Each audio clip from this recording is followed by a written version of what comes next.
حسان بھائی، آپ اوپر مسجد میں بیٹھ کر وہ دری سے دھاگے نوچ رہے تھے؟ ہم؟ کیوں؟ ہم؟ بیٹے، مسجد کی دری کے دھاگے نہیں نوچتے، اور کسی کے گھر جاتے وہاں بھی دری، چٹائی، اس کے تنکے اور دھاگے نہیں نوچا کرتے. ہاں، یہ دوسروں کے قلب بھی ہوتے ہیں. مسجد کا تو مسئلہ اس سے بھی وقف کا اور یہ ہوتا ہے. اب وہ جو دھاگے نوچ کے آپ نے جو دری کو نقصان پہنچایا، اس کی پیمنٹ کون کرے گا؟ پیسے کون دے گا؟ آپ دیں گے؟ ابو دیں گے؟ ابو دیں گے. واہ، ہے نا، ابو کے کندھے پر اب تو ہے. اللہ کرے بڑے ہو کر بھی ابو ان کو اچھے لگے.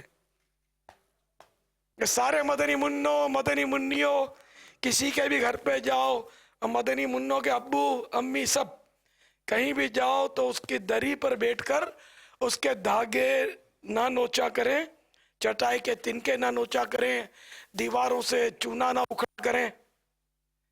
کسی کی چیز کو نقصان پہنچانے کی شریعت میں اجازت نہیں ہے. ایک بزرگ رحمت اللہ تعالی علیہ کا واقعہ حجت الاسلام امام محمد غزالی علیہ رحمت اللہ الوالی نے نقل کیا ہے. احیاء العلوم میں بھی غالباً ہے، یہ منہاج العابدین میں بھی ہے، ہو سکتا ہے کیمیا سعادت میں بھی ہو. غالباً فرما رہے تھے کہ 30 سال سے شرم کے مارے میں نے آسمان کی طرف نظر نہیں اٹھائی اور میں توبہ کرتا رہتا ہوں. ہوا یوں کہ ایک مرتبہ میرے پاس مہمان آ گیا، میں نے اس کو مچھلی کھلائی اور اس کو ہاتھ دھلانے کے لیے پڑوسی کی دیوار سے کچھ مٹی کھرچ لی کہ اتنی سی مٹی سے کیا ہوتا ہے. تو پھر رات کو جب میں سویا تو مجھے خواب میں کہا گیا کہ یہ تو تمہیں پتا چلے گا کہ اتنی سی مٹی سے کیا ہوتا ہے قیامت کے دن. تو کسی کی مطلب اس طرح دیوار سے مٹیاں اکھیڑنا، چونا اکھیڑنا، یا اس کی دیوار پر اس کے اصل مالک کی اجازت کے بغیر پوسٹر لگا دینا، چاکنگ کرنا، یہ ان سب کی شریعت میں اجازت نہیں ہے. اب منا رہے ہیں صاحب وہ جشن ولادت اور کسی عالم دین کا بیان کروا رہے ہیں، اور پوسٹر کسی نے بیچارے نیا نیا رنگ کروایا، اس کی دیوار پہ پوسٹر لگا دیا. اب پوسٹر جب نیچے بھی آئے گا تو چونا رنگ لے کر آئے گا، دھبا ڈالے گا. تو یہ حقوق العباد کے معاملات ہیں. تو اگر ایسا کبھی کیا ہے تو خالی توبہ کافی نہیں ہے، توبہ کے ساتھ ساتھ اصل مالک سے یا تو معافی مانگ لے، وہ معاف کر دے، یا ویسا ہی رنگ چونا اس کو کروا کر دینا پڑے گا. جی ہاں، یہ حکم شریعت ہے. مانے نہ مانے آپ کی مرضی، ماننا چاہیے.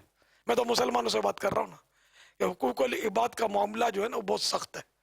قیامت کے دن اس کے بدلے میں وہ نیکیاں دینی پڑیں گی صاحب حق کو.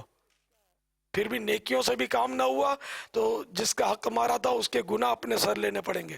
اور یوں عین ممکن ہے کہ نمازی، روزہ دار، حاجی اور طرح طرح کی عبادتیں کرنے کے باوجود دوسروں کی حق تلفیوں میں اس کی نیکیاں چلی جائیں، اس کے گناہ اس کے سر آ جائیں اور یہ جہنم میں ڈال دیا جائے. اللہ تعالی ہم کو اپنے حقوق کا بھی لحاظ کرنے اور بندوں کے حقوق کا بھی خیال رکھنے کی توفیق عطا فرمائے.